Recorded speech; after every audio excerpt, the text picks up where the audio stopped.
Celui qui le mérite, c'est Ousmane. Depuis la finale de la Ligue des Champions, tous semblaient tirer dans le même sens au PSG dans la quête de Ballon d'Or. Unis en bloc derrière Dembélé, à l'image de cette sortie de Vitinha au cœur de l'été. L'enjeu est de taille, parler d'une seule voix pour éviter un éparpillement des votes pro-parisiens qui pourrait profiter à Lamine Yamal. Au sein du vestiaire parisien, le sujet ne semblait susciter aucun malaise jusqu'ici. Et dans cette bataille annoncée avec le jeune prodige barcelonais, la plupart des joueurs voteraient volontiers pour l'attaquant français s'ils le pouvaient, comme l'écrivait RMC Sport dès le 8 août. Ce qui n'empêche pas certains de ses coéquipiers de nourrir le rêve personnel du gain du Ballon d'Or, décerné le 22 septembre prochain à Paris. La voix dissonante d'Achraf Hakimi, qui ce week-end clame le mériter aussi au vu de sa saison historique, pour un défenseur, peut-elle être le petit grain de sable venu enrayer la mécanique collective parisienne. Je ne comprends pas pourquoi le PSG a décidé de mettre en avant un joueur.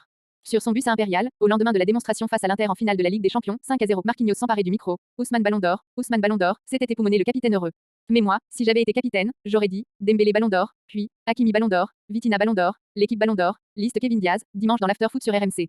Là, il se crée des tensions normales, parce qu'ils ont très mal communiqué là-dessus. Parenthèse ouvrant parenthèse fermante. Je ne comprends pas pourquoi le PSG, dans une année où le collectif a été glorifié comme jamais peut-être dans l'histoire du foot, a décidé de mettre en avant un joueur, questionne le consultant. Le PSG, conscient qu'un partage des voix pourrait hypothéquer ses chances de trophée, avait d'abord poussé Dembélé. En interne, mais aussi publiquement par la voix de son président Nasser Al-Khelaifi. La saison d'Ousmane a été magnifique. Ça ne fait aucun doute. S'il ne le gagne pas, il y a un problème, avait estimé le président le 4 juillet dernier en pleine Coupe du Monde des clubs. Hakimi ne pensait pas à mal. Une mise avant d'un seul joueur mérité, et d'abord assumée à l'instar de lobbying qu'ont pu faire par le passé le Barça ou le Real, au sortir de la seconde partie de saison monumentale du numéro 10. Mais ce parti pris aurait-il pu finir par titiller Achraf Hakimi, légitime lui aussi. Le Marocain, dont la sortie sur Canal+ a suscité des commentaires à Paris, ne pensait pas à jeter un pavé dans la mare parisienne en estimant mériter tout autant la récompense suprême. Les statistiques que j'ai eues cette année, ce ne sont pas celles d'un défenseur normal.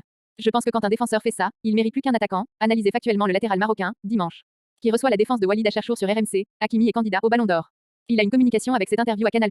Il ne va pas dire non, moi je ne le mérite pas, tempère-t-il. Selon le Parisien, les propos du joueur formé au Real Madrid n'ont toutefois pas plu au club, ne correspondant pas à la ligne fixée depuis 2 ans de mettre en avant le collectif. Toutefois, on continue de le marteler à Paris, aucune division n'est venue gangréner l'équilibre du vestiaire, si précieux pour donner vie à cette saison historique.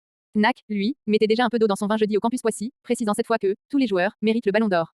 Divisé pour mieux gérer. Reste que cette sortie hakimienne, que le club de la capitale aurait tenté de faire supprimer dans l'interview. Télé a surpris dans l'entourage professionnel de Dembélé, raconte l'équipe, qui cite l'entourage pour écarter toute controverse. Ousmane est totalement concentré sur son début de saison.